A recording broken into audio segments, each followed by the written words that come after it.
So today we're going to go into a lesson on my ATAI trade. I made about $1,100 on it on one trade.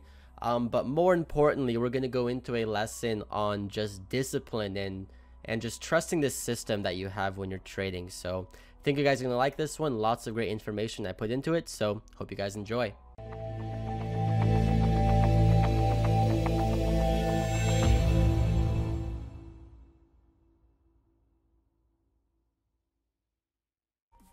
Alright, so before I get started, here's the one trade I took on ATAI. I bought the dip off of VWAP, 2,000 shares, and I took profits into the squeeze. This was about 1,100 bucks total. I'll get into it more in a second, but first what I want to talk about is just discipline. So I don't know if you guys follow me on Twitter. I highly recommend you do so because I also give out lots of just amazing analysis and insight on my Twitter as well. And essentially I posted this today at around what time was it, 7:38 a.m.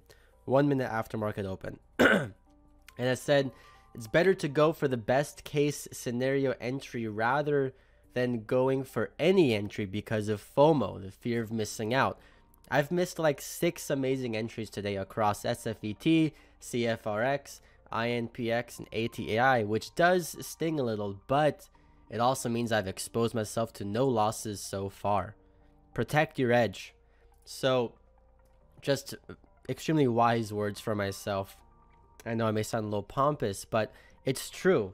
I mean, it's so much more important to focus on your entries and perfect your entries, because as long as you perfect your entries, the rest of the trade is essentially made for you. If you start to chase your entries, if you start to dip by a little higher because you want to capitalize on the move and you don't want to miss out, these are the main components of FOMO, and it can be very dangerous.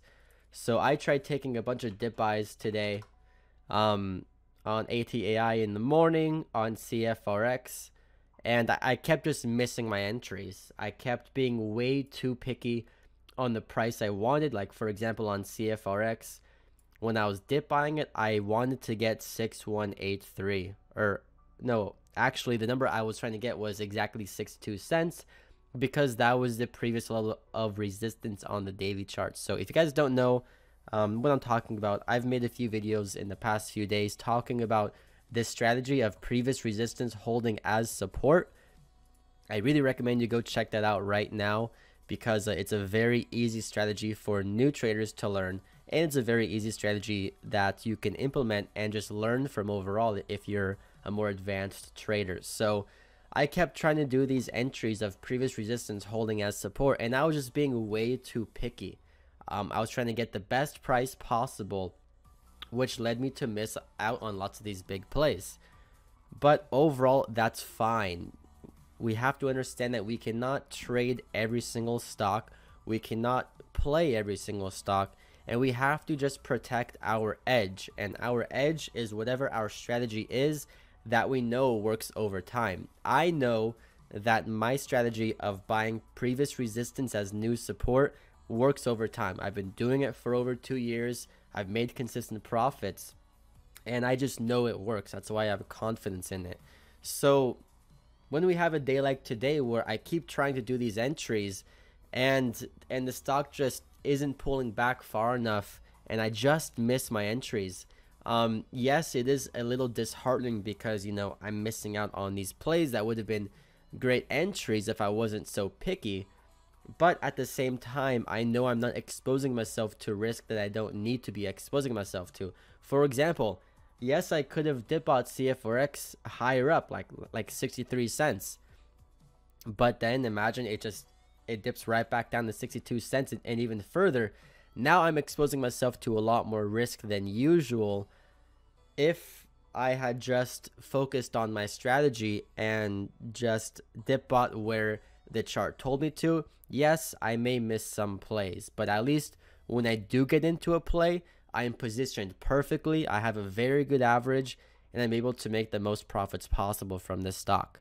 So I missed out on dip buys on CFRX, on ATAI in the morning, and you know, like what was that list I had?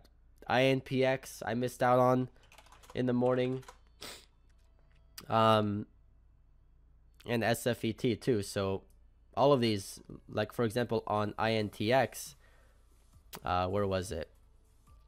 I was trying to dip by 132.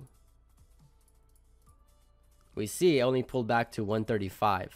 So that's just one instance that I can give where, you know, I was having overall a very good plan on this trade, buying previous resistance as new support to ride into that the spike, but just me being a bit too picky on my price made me miss out.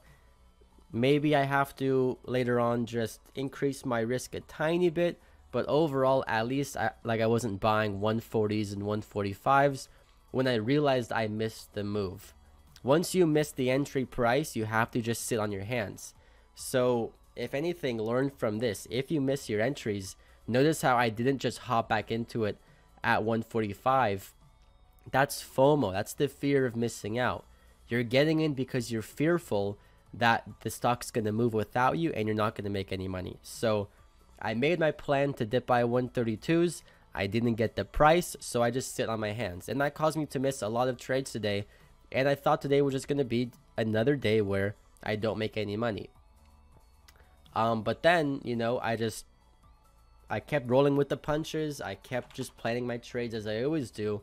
And then finally, I was able to have a very nice position in ATAI and ride this massive short squeeze from the 270s to 370s and later going to 450. I didn't know this was going to squeeze up $1 plus per share, but because I trust my system and like because I was in the stock correctly, not oversized, not chasing because of FOMO, all because I was able to trust my system and position myself, I was able to ride that massive like squeeze for $1,100. So I know this is more of a like psychological video, but it is very important to understand that you have to trust your system.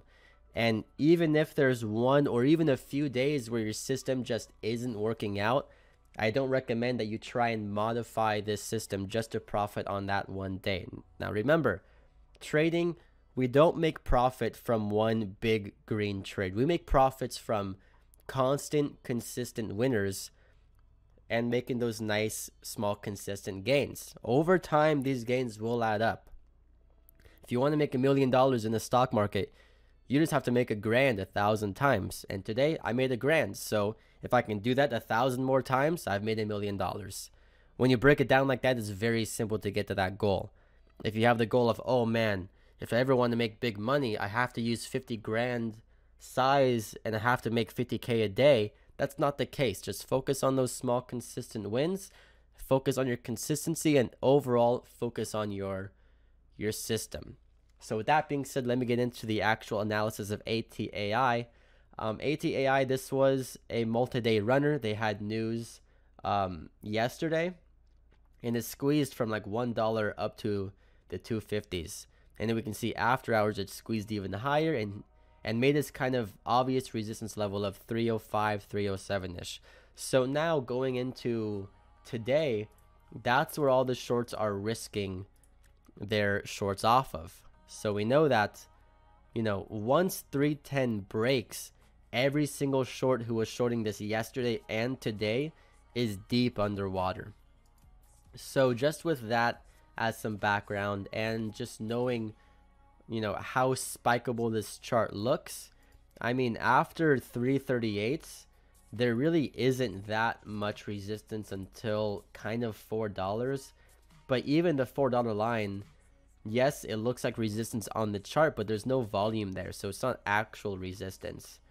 So you can see this is a very spikeable chart, especially back here when it was having this basin in the low ones. So we know extremely spikeable chart with no real obvious resistance overhead. This is one of the ingredients you need for a short squeeze. So going into today, We know that it still has massive volume. We know that lots of traders are still watching it. And the thing that I was trying to capitalize on was the end of day recovery over VWAP, because we can see the same thing kind of happened on ATAI. Once it was able to recover that VWAP line and hold it as support, that's when we got that big short squeeze. So going into today, that was my overall plan. I wanted to get in only once it was proving support off that VWAP line.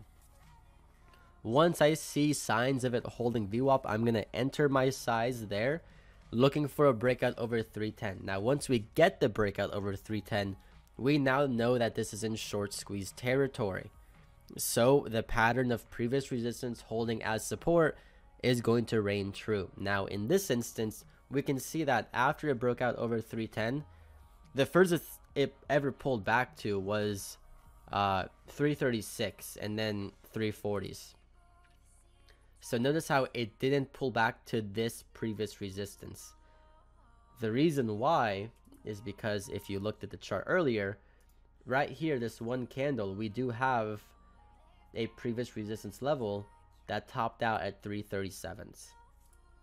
So these are kind of the things you have to look for on the chart, and those are the areas that you can see, okay, that was the significant level on the chart. That was the last line of resistance that this chart had prior to this this massive breakdown, right?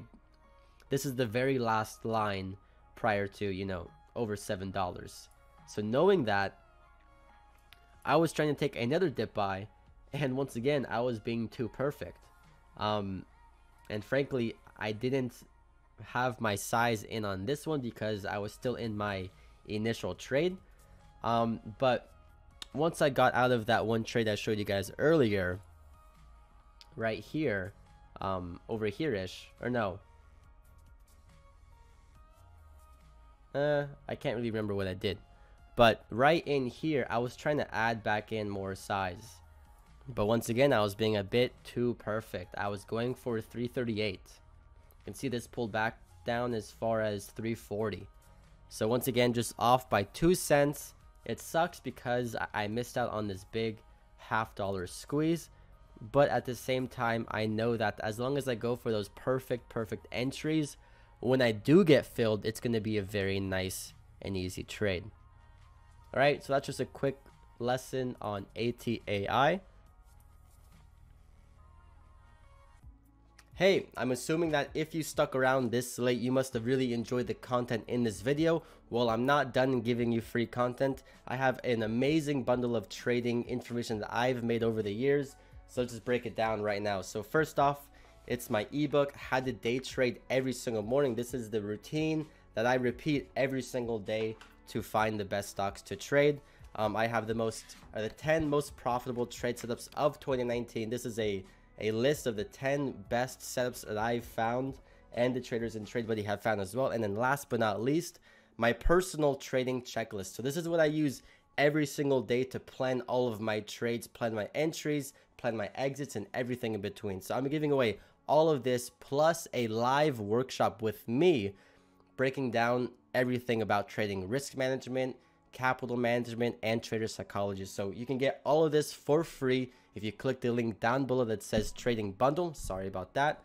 Click the link that says trading bundle and you can get registered for the free workshop and get all of this content. All right, thank you all so much for watching this video. Please make sure that you hit the subscribe button to become a part of the TradeBuddy family, and hope to see you guys in the next video. All right, thank you so much.